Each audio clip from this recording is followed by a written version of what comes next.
When we last left our hero, he'd made his way from Washington State to an airfield in Texas. It seems that the Exodus military base crew either aren't very good at their jobs or simply can't make up their minds. Being forced to abandon the safe haven of Airfield B-13, our nameless protagonist must now endure the long ride to Florida after inexplicably putting his faith in Exodus again.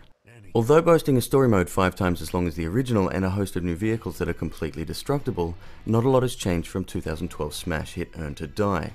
Along with the simplistic graphics and cheesy rock soundtrack, the simple play, upgrade, repeat mechanic remains solidly intact. The player must make their way from point A to point B by finding vehicles, upgrading them for performance and survivability, and traversing the dangerous road ahead. In the original, the landscape consisted of nothing more than a slightly hilly desert scene littered with boxes and barrels. This time around, things are much different. Our playground is now a concrete jungle, an industrial wasteland of ruined buildings, collapsed highways, unfinished construction, and destroyed bridges.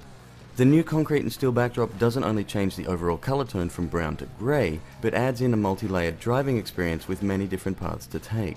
This change doesn't seem to have too much of an effect on being able to successfully complete stages, but it does feel fresh to occasionally take a different path, intentionally or not. Up or skip the Mustang altogether and go for the truck.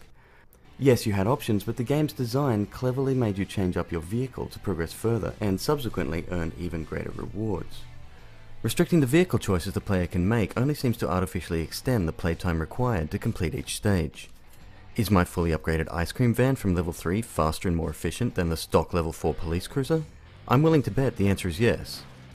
All in all, for a sequel to such a highly regarded title, Earn to Die 2 is not bad. Most of what made the original such an incredible ride remains, and despite my concerns, the game is still super fun. I just can't help feeling like business decisions are interfering with game design. The first game did so much right, and it's baffling why the formula would be tweaked to such a degree. The show's not over yet though, as Toffee Games and Not Doppler have assured us that an additional mission mode will be available soon, and if they're watching, I'd still love to see a procedurally generated endless mode included in the game. Thank you for joining me. Upgrades to vehicles get progressively more expensive, and the player can choose to purchase additional in-game currency to speed up the process. On this front, non-paying players can start to feel a little bit of a grind kick in towards the end of each stage, repeating courses many times in order to obtain that little performance boost that pushes them across the line. Another addition this time around is the inclusion of a premium gas boost system. Driving with regular gas will provide a standard run at no extra charge, but purchasing one of the Plus, Premium or Ultimate gas variants will provide increased levels of performance enhancement, i.e. the more you pay, the further you drive. I actually found this mechanic to be a little more disturbing than the inclusion of the basic pay money get coins type of IAP.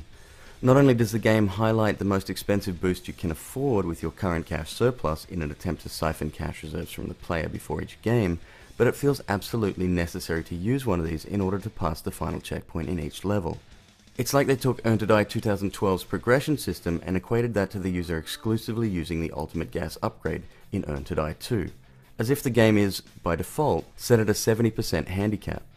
The slowdown effect and accompanying awesome text splash when you randomly crush boxes can feel exhilarating, if not oftentimes misplaced. It definitely seems to be triggered by boxes breaking, which by itself would be fine, except there's so much other stuff going on that is easily more exciting.